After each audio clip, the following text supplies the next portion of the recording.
কখন থেকে আমি তোমাকে খুঁজে বেড়াচ্ছি। কেন মশাই আমাকে চোখের আড়াল করতে ইচ্ছে করে না বুঝি? কি করে করবে? তুমি যে আমার চোখের তারা। কিন্তু একদিন তো আমি ছিলাম তোমার চোখের বালি। সেদিন কি জানতাম যে তুমি হবে একদিন আমার ভালোবাসার কুসুম বলে। তুমি আসার পর আমার জীবনটাকে অনেকখানি বদলে দিয়েছো। সাক্ষাৎ মৃত্যুর মুখ থেকে তুমি আমাকে ফিরিয়ে এনেছো। তাই তোমার কাছে আমি প্রচুর ঋণী দিব। কিন্তু আমি তোমার কাছে, তাই আমার মতো একটা তুচ্ছ মেয়েকে তুমি তোমার জীবন দিয়ে ভালোবেসে ফেলেছো। তাই আমি তোমার কাছে জন্মান্তরে তপস্যা করে আমি তোমাকে পেয়েছি। আর তাই কি বলছি, বেশি কি বলি যখন বলি তুমি আমার তোমার বাতাস পাখির কলরব। বেশি কি বলি যখন বলি তুমি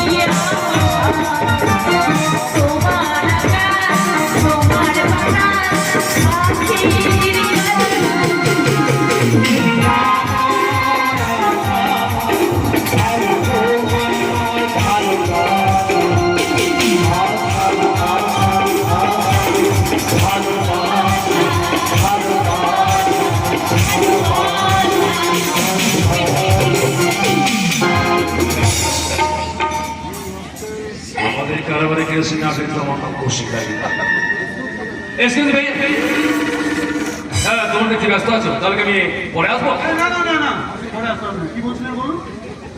ওই কিছু ওয়ার্কারও হঠাৎ করে স্ট্রাইক করে বসে, তাই ওরা মালিকদের সাথে কথা বলতে চায়। আমি চাই তুমি কি ওদের সাথে কথা বলো। হ্যাঁ অবশ্যই যাবো।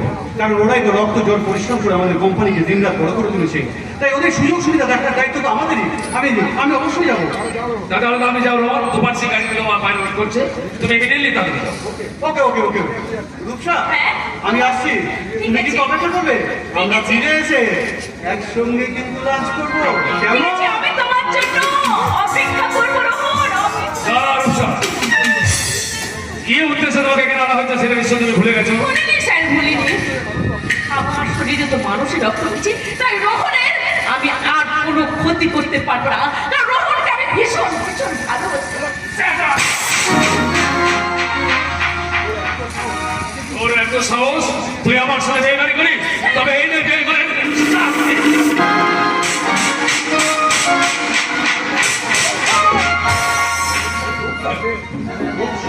আর একটা হাত চললে তোমার এই হাতটাকে কিন্তু আমি ভেঙে দেবো। বলো মিস্টার নাইরে, কেন তুমি রূপসার উপর অত্যাচার করছে? আরে অত্যাচার কোথায়, আমি তো দাদা হয়ে বোনকে একটু শাসন করছিলাম। ও আমার দাদা নয়, ওর সঙ্গে আমার কোনো সম্পর্ক নেই। ও আসলে একটা শয়তান, শয়তান। রূপসা বোন আমার, তুই তোর দাদাকে শয়তান বলে গেলি রে বোন আমার। ওই রোহনকে ঠিক মতো দেখাশোনা করছিস না বলে তোকে আমি একটু শাসন করছিলাম মাত্র। আর দাদি তুই রেখে গিয়ে কে বলেছে রূপসা আমাকে কোনো দেখাশোনা করেনি? কে বার ওই স্যার বলেছে? মানে তোমার বাবাই তো বলেছে? এমন কথা তো আমি তোমাকে বলিনি ম্যানেজার। আর কেনই বা বলবো? আমি তো এখন দেখছি রূপসা রোহনকে যথেষ্ট ক্লিয়ার করে।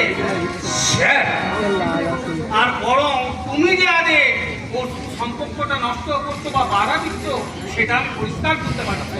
তাই তোমাকে আমি কোম্পানি থেকে জাস্ট 1 মিনিট স্যার। এতদিন তো আমি নিঃস্বার্থভাবে আপনাদের কোম্পানির সেবা করে গেলাম, সেটাকে এত সহজে আপনি ভুলে গেলেন? ম্যানেজার, শুধু ম্যানেজার হিসেবে নয়, আপনার সাথী হয়ে অনেক শুভ কাজ অকাজ কুকাজ আপনার পাশে থেকেছি, সেইগুলোকে আপনি ভুলে গেলেন? আপনার দাদার আসল মৃত্যুর কারণটা কিন্তু একমাত্র সাথী কিন্তু আমি আছি স্যার। আর তোমার ওই ভক্তি একমাত্র ফোনের ঘটনার এই টেপ মোবাইলে রেকর্ড করা আছে স্যার। আপনি আমার কারবারে কেরোসিন ঢালার জন্য তৈরি হন, আর আমি আপনার কারবারে কেরোসিন ঢালার জন্য তৈরি হই। না ম্যানেজার, এটা তুমি করতে পারো না। ম্যানেজার, কি হলো বাবা? উনি তোমাকে কি বলে গেলেন? তবে কি আজ ম্যানেজারকে তুমি চাকরি থেকে বরখাস্ত করছো? আরে রোহন না, ইচ্ছা থাকলেও আজ আমার কোনো উপায় নেই।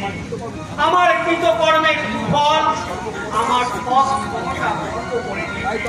তাই তো আজ আমি দত্ত ফ্যামিলির ভাবনার কাছে দুর্ভাগ্যের কারো মেঘ দেখতে পাচ্ছি। তাই তো আমাদের কোনো রেহাই নেই, কোনো রেহাই নেই। দাঁড়াও বাবা, দাঁড়াও, তুমি চলে গেলে কেন বাবা? দাঁড়াও। দেখি হারাঙ্গা, তুমি এই ব্যাগ পত্র নিয়ে কোথায় চলে এসেছো? আমি দেশের বাড়িতে চলে যাচ্ছি ছোট বাবু। কেন তুমি দেশের বাড়ি দিয়ে আসছো? আমি কিন্তু তোমাদের বাড়িতে কাটালাম, তাই আর ভালো লাগছে না। তাই ভাবছি বাকি জীবনটা ওই দেশের বাড়িতেই কাটাবো। কিন্তু আমি তো শুনেছিলাম তোমার দেশের বাড়িতে কেউ থাকে না, তাহলে তুমি সেখানে যে কাটাতে থাকবে? আছে ছোট বাবু, আছে আমার এক খুব সম্পর্ক ভাই আছে, তার কাছে বাকি জীবনটা কাটিয়ে দেবো। আমি চললাম তো ছোট বাবু। দাঁড়াও, তোমার কি হয়েছে বলো তো? বাবা কি তোমায় কিছু বলেছে? না ছোট বাবু আমায় কিছু বলে নাই। আমি কিছু শুনিনি ছোট বাবু, আমি কিছুই জানি না, আমি কিছুই জানি না। দাঁড়াও, তোমার চোখ মুখ বলছো তুমি কিছু গোপন করছো। তুমি আমার মাথায় হাত রেখে বলো তো যে তুমি কেন এই বাড়ি থেকে চলে যেতে চাইছো? বলো কি হয়েছে বলো। না ছোট বাবু না, এই কথা আমি বলতে পারবো না। তাহলে ওরা আমায় মেরে ফেলবে। কে তোমাকে মেরে ফেলবে? আলাদা কেন তুমি ভয় পাচ্ছ? আলাদা কে তোমাকে মেরে ফেলবে? আমি যে সব ওদের চক্রান্ত জেনে ফেলছি ছোট বাবু। কিসের চক্রান্ত? আলাদা কিসের চক্রান্ত? কি তুমি জেনে ফেলেছো? আচ্ছা তোমরা এই সংসারটাকে শেষ করার চক্রান্ত।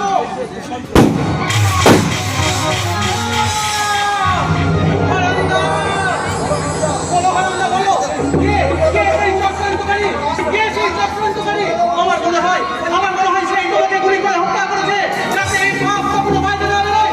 বলো হারামদা, বলো হারান্দা।